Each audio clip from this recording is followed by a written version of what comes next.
সামারিতে কিভাবে 10-এ 10 পাবো, এটা নিয়ম কি? তুমি যদি একটু ভুল করো সামারি লেখার সময় ইংলিশ ফার্স্ট পেপারে, তাহলে কিন্তু ভাইয়া তোমাকে 1 মার্ক কিন্তু স্যাররা দিবে না। তো সামারি লেখার কিন্তু ভাইয়া পারফেক্ট একটা নিয়ম আছে। তো আজকের এই ক্লাসে ভাইয়া তোমাদেরকে ছোট্ট করে একটু দেখাই দেবো। হ্যাঁ, প্রথমে মাথায় রাখবা যে প্রথমে 1 নম্বরে যে ভাইয়া মাথায় রাখবা যে 5টা সেন্টেন্স লিখতে হবে। সামারি তোমার 5টা সেন্টেন্স, সেন্টেন্স অর্থ কি ভাইয়া?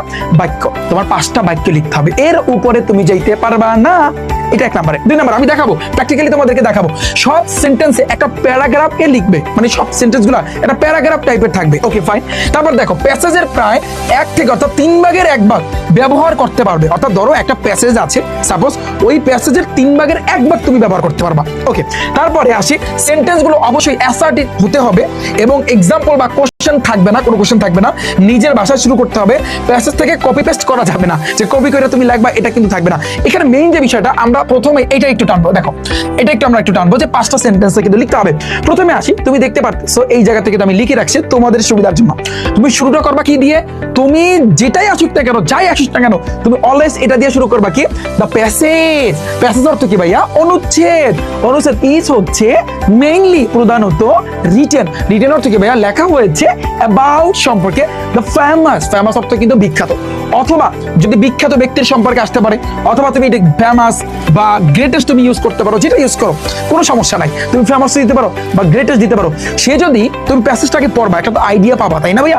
যে সে একজন যদি লেখক হয়ে থাকে তুমি লিখবা রাইটার, সে একজন কবি হয়ে থাকলে লিখবা পোয়েট, সে একজন যদি নাট্যকার হয়ে থাকে ড্রামাটিস্ট। ড্রামাটিস্ট অর্থ কি ভাইয়া? নাট্যকার। তোমাদের জন্য আমি ছোট্ট করে লিখে রাখছি, লেখা তুমি একটু লিখে রাখো। অথবা সে একজন উপন্যাসিক হইলে লিখবা নোভেলিস্ট। কি লিখবা ভাইয়া? নোভেলিস্ট। অথবা সে একজন যদি বিজ্ঞানী হয় তার মানে তুমি কি লিখবা? সায়েন্টিস্ট। সে একজন যদি রাষ্ট্রপতি হয় তার মানে কি লিখবা? প্রেসিডেন্ট। সে একজন যদি হচ্ছে মানবতাকারী যদি হয় তার মানে হিউম্যানিটেরিয়ান। এটা তুমি লিখে দেবা। বুঝতে পারছো? তো প্যাসেজটা যেটাই আসুক না কেন অবশ্যই এগুলোর ভিতরে পড়বে। তো ফর এক্সাম্পল তুমি এখানে একটু দেখো, যেমন এই জায়গাতে কার সম্পর্কে আসছে? যে এই জায়গাতে জসিমউদ্দিন সম্পর্কে আসছে, পল্লী কবি জসিমউদ্দিন। তাহলে প্রথমে আমরা কি লিখবো? এই যে ধরো এটা একটা প্যাসেজ, এখান থেকে তুমি সামারি লিখবা। তো সামারি যখন তুমি লিখবা ছোট্ট করে একটু কালার পেন ইউজ করবা, তোমার জন্য বেটার। ওকে, আচ্ছা। তো এরপরে তুমি কি করবা? দ্য প্যাসেজ লেখো।